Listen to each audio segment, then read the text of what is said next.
চলো আজ ভিডিওটা চাল বস্তা প্যাকিং করার থেকে শুরু করি। সকাল সকাল চলে এসেছি আমরা চালের গোডাউনে, কারণ এই চালগুলি সব আজ প্যাকিং করে দেবে বস্তাতে। আরেকজন দেখো খুশি থেকে এরকম নাচ করছে, কারণ আজ চাল লোড হবে বলে। ততক্ষণে চালটাকে চেক করে নিলাম ভালোভাবে, তারপর সব বস্তা প্যাকিং করা শুরু হয়ে গেল।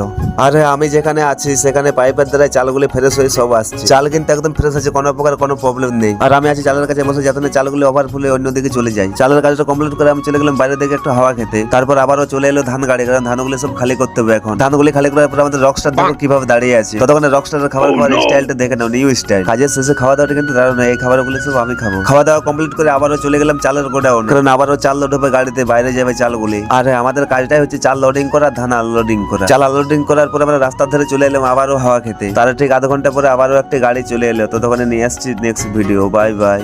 চলো আজ ভিডিওটা চাল বস্তা প্যাকিং করার থেকে শুরু করি। সকাল সকাল চলে এসেছি আমরা চালের গোডাউনে, কারণ এই চালগুলি সব আজ প্যাকিং করে দেবে বস্তাতে। আরেকজন দেখো খুশি থেকে এরকম নাচ করছে, কারণ আজ চাল লোড হবে বলে। ততক্ষণে চালটাকে চেক করে নিলাম ভালোভাবে, তারপর সব বস্তা প্যাকিং করা শুরু হয়ে গেল।